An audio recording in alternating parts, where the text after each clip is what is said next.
So hello guys, स्वागत है आपका मेरी यूट्यूब चैनल रिव्यूअर एवीएस में। तो आज से कुछ समय पहले हमने अपने यूट्यूब चैनल पे Usha Janome stitch magic sewing machine जो थी उसी की अनबॉक्सिंग और डेमो वीडियो भेजी थी। तो आज हम लोग उसी के बारे में और बात करने वाले हैं। अब की बार हमने उसकी सर्विसिंग कराई है और देखेंगे कि आखिरकार उन्होंने सर्विसिंग के क्या क्या चार्जेस लिए और आखिरकार सर्विसिंग फ्री भी होती है कि नहीं, और अगर किसी तरह के पार्ट्स को चेंज करना पड़ा तो क्या क्या प्रॉब्लम आ सकती है। तो चलिए वीडियो शुरू करते हैं।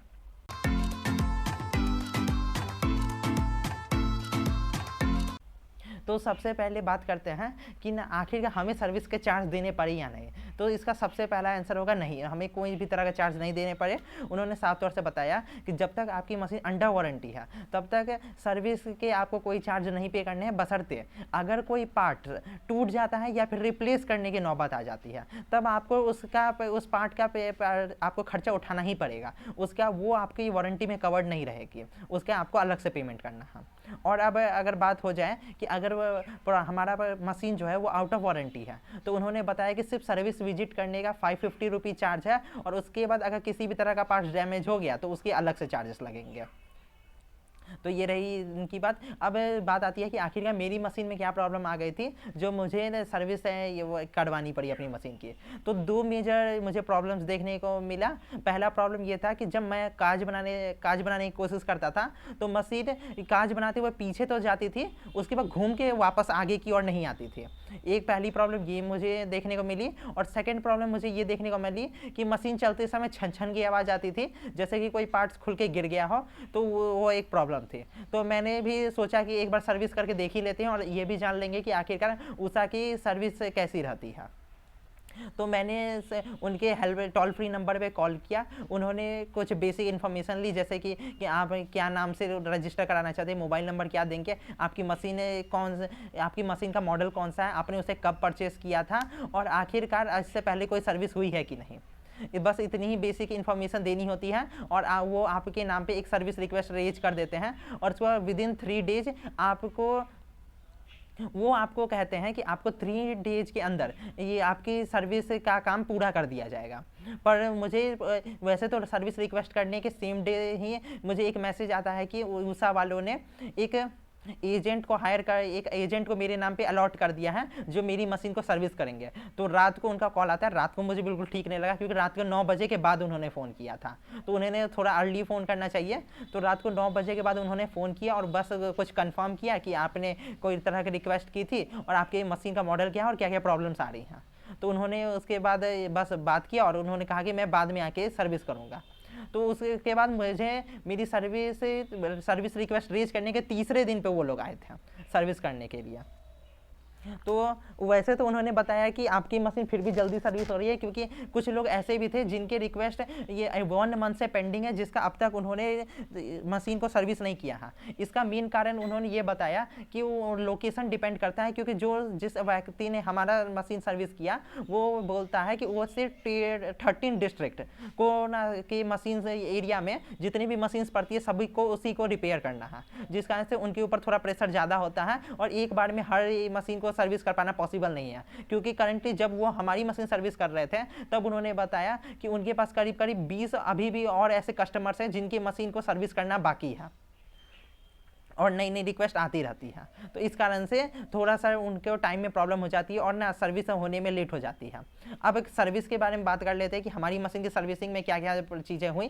तो सबसे पहले जो वो आवाज़ आती थी छन छन करने की, तो उन्होंने उसका सॉल्यूशन यही बताया कि आप अपनी मशीन का जो बॉबिन वाला हिस्सा है और जो यहाँ पर सुई चलती है वो पर्टिकुलर एरिया को आपको साफ़ करना है। तो उन्होंने खुद साफ़ करके दिखाया, तो उन्होंने दिखाया कि बहुत ज़्यादा डस्ट जमा हो गई थी।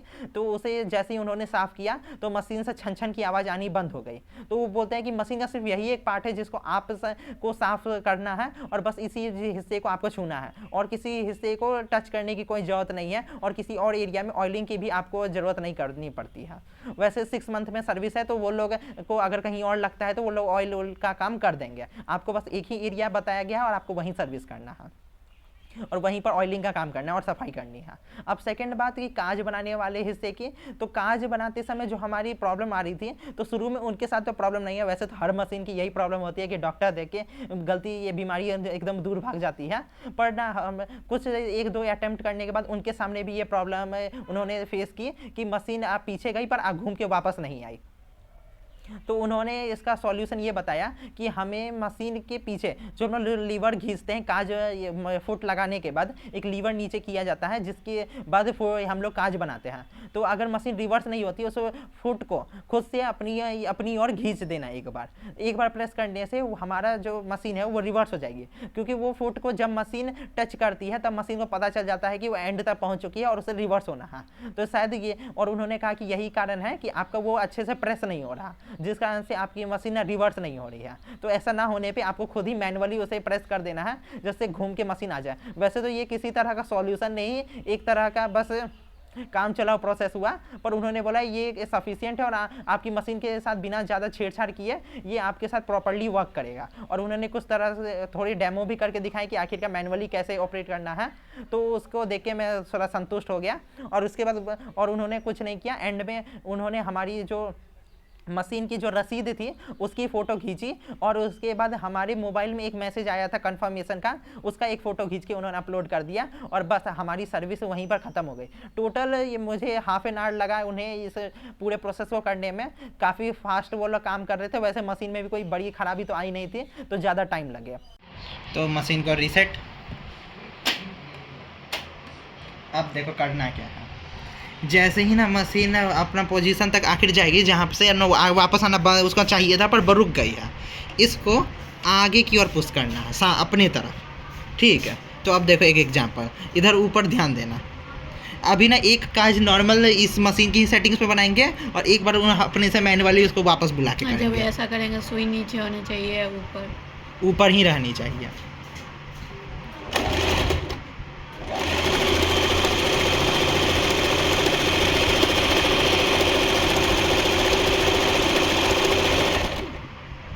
तो एक काज ये मशीन से बना, ठीक, इसमें मशीन पीछे गई आगे आई, तो दिक्कत क्या है, मशीन यहाँ पीछे तक जाती है और घूम के वापस नहीं आती है। ठीक है, तो देखो डेमोन्स्ट्रेशन में क्या करना है, फिर से मशीन को रीसेट करना है हम लोग को। ठीक, अब की बार हम लोग फिर से करेंगे। अब देखो करना क्या, यहीं पर मान लो कि यही एंड था, तो इस हिस्से बटन को लेना है, आगे की ओर दबा देना है। देखो घूम गई मशीन। देखो अब की बार काज छोटा बन गया। तो काज यहाँ छोटा बनाने की बात नहीं है, वो पीछे गई पर घूम के वापस नहीं आई। तो यही है कि जब इसको आगे की ओर पुश करोगी ना, तो इसके अंदर का मैकेनिज्म मान लेगा कि हम एंड पॉइंट पे पहुँच गए और हमको घूम के लौटना है। जब भी फंसे तब हम लोग को इसको आगे की ओर पुश करना है, तो हो जाएगा।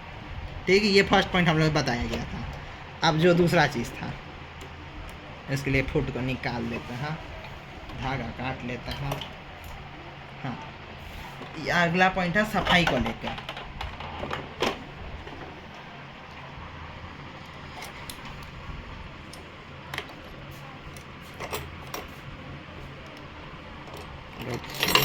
हाँ, दिख रहा है। तो ये जो साइड में ना ये पूरा हिस्सा है ना, यहाँ पर गंदा जमने के कारण मशीन से चींचू पोंचू सब आ जाता है।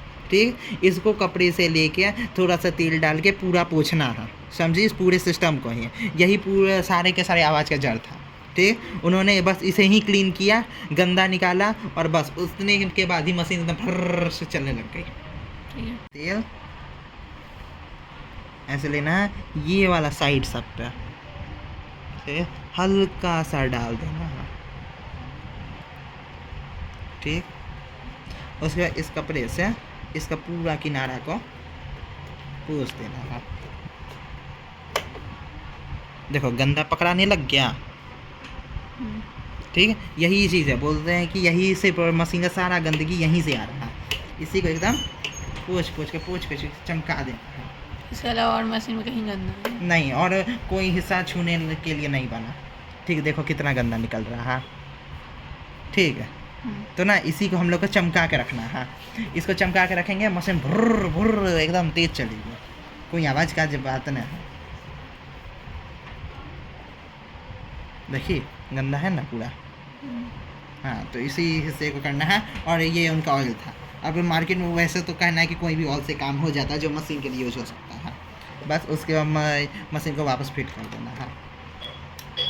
और हाँ, सफाई के लिए इसको भी खोलना होता है। और सुई को निकाल देना समझदारी है।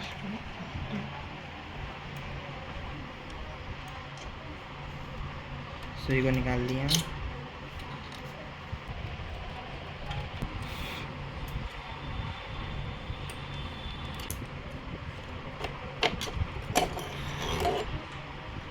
देखो यहाँ पर थोड़ा सा गंदगी है और यहाँ देखो यहाँ पर भी कपड़ा सा।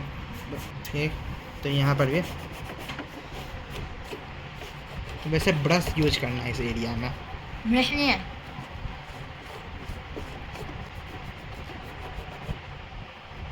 थोड़ा फूड को गिरा के भी।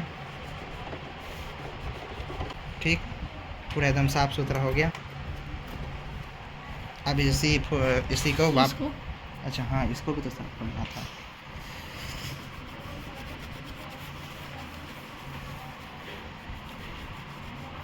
चकाचक हो गया, चकाचक हो गया। ये सब एरिया में ऑयलिंग करने से पहले थोड़ा सोचना है कि ऑयलिंग उसी जगह पर करना है जहाँ से ना कपड़ा का कांटेक्ट ना बने। जैसे इस पॉइंट पे अगर ऑयलिंग कर दिए तो कपड़े से कांटेक्ट बनाएगा, कपड़ा ख़राब कर देगा। ठीक, इसीलिए ना नीचे के ही पार्ट में ऑयलिंग करने को कहा गया है। ऊपर में ऑयलिंग का कोई खास ज़रूरत होता नहीं, सिर्फ साफ करना है। देखिए ये ऊपर लगा दिया। इसके अलावा इन 2 पॉइंट के अलावा हमारे लिए खोलने को कोई जगह नहीं, बस।